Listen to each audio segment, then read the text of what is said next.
Bird flu ఈ పేరు ప్రత్యేకంగా పరిచయం అక్కర్లేదు. గతంలో దీని కారణంగా కొన్ని వందల కోళ్లు ప్రాణాలు కోల్పోయాయి.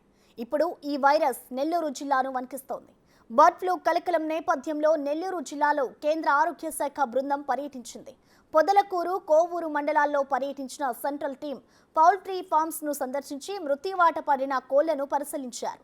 వైరస్తో మృత్యువాత పడిన పౌల్ట్రీ ఫార్మ్స్ లో పనిచేసే వారి నుంచి వివరాలు అడిగి తెలుసుకున్నారు. వారి రక్త నమూనాలు కూడా సేకరించారు. బర్డ్ ఫ్లూ నేపథ్యంలో పౌల్ట్రీ రైతులకు తగు జాగ్రత్తలు సూచించారు.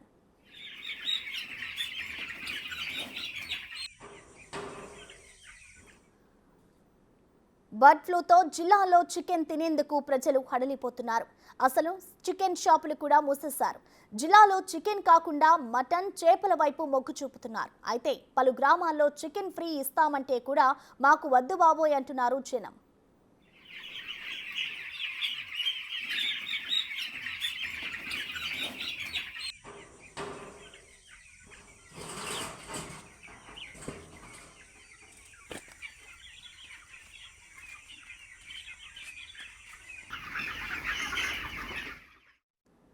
ఇదే అంశానికి సంబంధించిన మరింత సమాచారాన్ని మా ప్రతినిధి సురేంద్ర అందిస్తారు.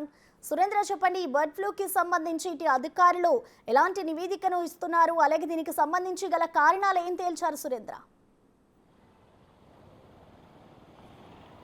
ప్రసన్న, ఇటీవల కాలంలో కోళ్లు మృత్యువాత పడినటువంటి విషయం మనందరికీ తెలిసిందే. అయితే ఈ కోణంలో ఇటు అధికారులు అప్పటికప్పటికే అప్రమత్తమై ఆ యొక్క శాంపిల్స్ని భోపాల్లో ఉన్నటువంటి ల్యాబ్కి పంపడం జరిగింది. దీంట్లో భాగంగా ఆ యొక్క ఏవైతే కోళ్ళు ఉన్నాయో ఆ కోళ్ళకు శాంపిల్స్కి సంబంధించి ఆ యొక్క భోపాల్లో ఉన్నటువంటి ల్యాబ్కి పంపించడం జరిగింది. అక్కడ బర్డ్ ఫ్లూ వైరస్ ఉందని ద్వారా చనిపోయాయని తెలియడంతో ఈ యొక్క అధికారులు అయితే అప్పటికప్పటికే అప్రమత్తమైన పరిస్థితి. అక్కడ ఉన్నటువంటి చుట్టుపక్కల ఉన్నటువంటి గ్రామాలతో పాటు అవన్నీ కూడా శానిటైజేషన్ చేయించారు. దాంతోపాటుగా ఏదైతే నిన్నటి నుంచి కూడా ఏదైతే అక్కడ చుట్టుపక్కల ఉన్నటువంటి కోళ్ళ ఫామ్కి సంబంధించినటువంటి రైతులు ఎవరైతే ఉన్నారో, దాంతోపాటు వాళ్ళు పనిచేసేటువంటి వారు ఎవరైతే ఉన్నారో వారందరినీ కూడా ఇటు బ్లడ్ శాంపిల్స్ కూడా సేకరిస్తున్నారు. సేకరించిన క్రమంలో ఈ యొక్క వైరస్కి సంబంధించి ఇటు హ్యూమన్ పైన ఏదైనా ప్రభావం చూపించేటువంటి అవకాశాలు ఏమైనా ఉన్నాయా, చూపిస్తే ఎలాంటి జాగ్రత్తలు తీసుకోవాలి అనే ఉద్దేశంతో ఈ యొక్క ఏదైతే అక్కడ ఉన్నటువంటి కోళ్ళ రైతులు ఫామ్కు సంబంధించినటువంటి ఇటు కోవూరు మండలం బొమ్మల దెబ్బ, ఇటు పొదలకూరు మండలంలో ఉన్నటువంటి చాటగుట్టలో ఉన్నటువంటి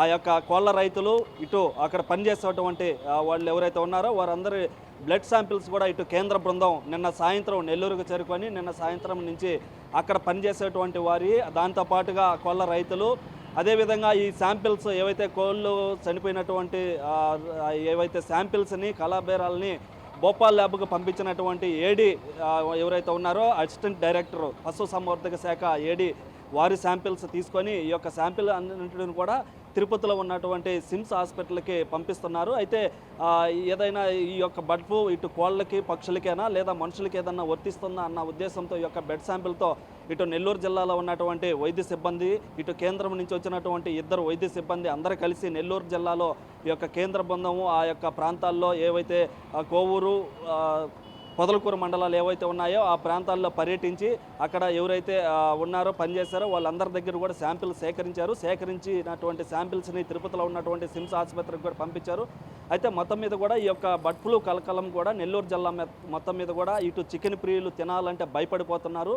మరోపక్క చికెన్ దొరకలేదని కొంతమంది అల్లాడుతున్నారు. అయితే మొత్తం మీద కూడా ఇటు 3 రోజుల పాటు చికెన్ షాపులు మూతేయడం జరిగింది. దాంతోపాటు ఏవైతే కోళ్ళు చనిపోయినటువంటి ప్రాంతంలో ఆ యొక్క 3 నెలల పాటు కోళ్ళు అమ్మకాలు, కోడి మాంసాలు విక్రయాలు తినకూడదని కూడా ఆంక్షలు విధించున్నారు ఇప్పటికే జిల్లా కలెక్టర్ అయినటువంటి హరినారాయణ. దాంతోపాటు ఇటు హ్యూమన్కి సంబంధించినటువంటి వైద్య సిబ్బంది ఎవరైతే ఉన్నారో వారందరూ కూడా ఈ యొక్క శాంపిల్స్ని సేకరించి అక్కడ ఉన్నటువంటి చుట్టుపక్కల ప్రాంతాలు ఏవైతే ఉన్నాయో ఆ ప్రాంతాలన్నింటిలో కూడా శానిటైజేషన్ చేపిస్తున్నారు. శానిటైజేషన్ చేపించి అక్కడ ఉన్నటువంటి ప్రాంతాల్లో సమీప ప్రాంతాలు, ఆ మండలాలకు సంబంధించినటువంటి సమీప ప్రాంతాలతో పాటు నెల్లూరు హెడ్ క్వార్టర్ అయినటువంటి నెల్లూరు నగరంలో ప్రత్యేక చర్యలు తీసుకొని అదేవిధంగా గ్రామాల్లో గ్రామ సభలు ఏర్పాటు చేసి ఈ యొక్క బర్డ్ ఫ్లూ పైన ఏదైతే H5N1 ఏదైతే వైరస్ అనుకుంటున్నామో ఆ వైరస్ గురించి ప్రతి ఒక్కరికి కూడా అవగాహన కల్పిస్తున్నారు. ఇటు గ్రామ సభలు ఏర్పాటు చేసి ఆ గ్రామాల్లో ఉన్నటువంటి సచివాలయం సిబ్బంది, అదేవిధంగా పీపీసీ ఎవరైతే హాస్పిటల్కి సంబంధించినటువంటి వైద్య సిబ్బంది ఎవరైతే ఉంటారో వారందరినీ కూడా అక్కడ ఉన్నటువంటి ప్రజలందరికీ కూడా ఇటు అవగాహన అయితే కల్పిస్తున్నారు. ఇప్పటి వరకు అయితే కూడా ఈ బర్డ్ ఫ్లూ వల్ల ఇబ్బంది లేదని ఇప్పటి వరకు అయితే అధికారులు వెల్లడించున్నారు. అయితే ఫ్యూచర్లో ముందు జాగ్రత్తల్లో చర్యలో భాగంగా ఇటు రాష్ట్ర అధికారులతో పాటు ఇటు జిల్లా అధికారులు కూడా అప్రమత్తమై నెల్లూరు జిల్లాలో ఉన్నటువంటి ఈ యొక్క బర్డ్ ఫ్లూని అంతమొందించేందుకు, అదేవిధంగా బర్డ్ ఫ్లూ నుంచి బయటకు తీసుకొచ్చేందుకు ముందు జాగ్రత్త చర్యల్లో కూడా ఏవైతే చర్యలు తీసుకోవాలో అటువంటి చర్యలన్నీ కూడా చేపడుతున్నటువంటి పరిస్థితి. ఈ చేపడుతున్నటువంటి పరిస్థితుల్లో కేంద్ర బృందం కూడా చేరుకొని ఈ యొక్క శాంపిల్స్ తీసుకొని ఇటు తిరుపతి సిమ్స్ ఆసుపత్రికి పంపిస్తున్నా. దాంతో భాగంగా ఈ యొక్క రిజల్ట్ కూడా ఏవైతే ఈ బ్లడ్ నమూనాలు ఏవైతే తిరుపతికి పంపించారో ఆ నమూనాలు రావడానికి కూడా ఒక 2 days టైం పడుతుందని కూడా ఇప్పటికే అధికారులు వెల్లడిస్తున్నారు. అయితే మొత్తం మీద కూడా ఈ యొక్క బర్డ్ ఫ్లూ నెల్లూరు జిల్లాలో ఒక కలకలాన్ని రేపిస్తుంది. ఏదైతే 12 ఏళ్ల క్రితం ఇదే బ్లడ్ ఫ్లూ నెల్లూరు జిల్లాలో ఒక కలకలం రేపింది. ఆ కలకలం రేపిన తర్వాత 12 సంవత్సరాల తర్వాత మళ్ళీ నెల్లూరు జిల్లాలో బ్లడ్ ఫ్లూ ఉందని తెలుసుకున్న వెంటనే ఇటు అధికారులు, పశుసంవర్ధక శాఖ అధికారులు, ఇటు వైద్య సిబ్బంది అందరూ కూడా అప్రమత్తమయ్యి ఈ యొక్క ప్రజల్ని భయపడుతులకు గురి కాకుండా ఈ యొక్క చికెన్ ఏవైతే అమ్మకాలు లేకుండా కూడా నిన్నటిదాకా నెల్లూరులో ఉన్నటువంటి ప్రధాన నగరాలతో పాటు సమీప ప్రాంతాల్లో కూడా చికెన్ అమ్మకాలు ఆపేశారు.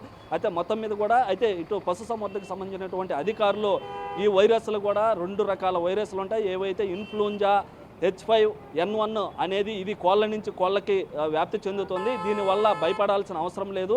ఏదైతే కోళ్ళు శృంగ కారుతుంటుంది, ఆ శృంగ కారేటువంటిలో నుంచి వచ్చేటువంటి వైరస్ పక్క కోళ్ళకి వ్యాప్తి చెందుతుంది. కానీ మనుషులకి ఇంతవరకు కూడా భారతదేశంలో ఎక్కడ కూడా వ్యాప్తి చెందినటువంటి దాఖలాలు లేవని కూడా ఇప్పటికే పశుసంవర్ధక శాఖ అధికారులు కూడా వెల్లడించున్నారు. అయినా కానీ ఈ యొక్క హ్యూమన్ పైన ఏదైనా ప్రమాదం జరిగే అవకాశాలు, ఏదైనా ప్రభావం చూపించే అవకాశాలు ఉంటాయనే ఉద్దేశంతో ఈరోజు నెల్లూరు జిల్లాలో ఈ యొక్క కేంద్ర బృందము ఏవైతే ఆ సమీప ప్రాంతాలు అన్నింటిలో కూడా తిరిగి ఇటు ప్రజలకు అవగాహన కల్పిస్తున్నటువంటి పరిస్థితి నెల్లూరు జిల్లాలో ఉంది. ప్రసన్న.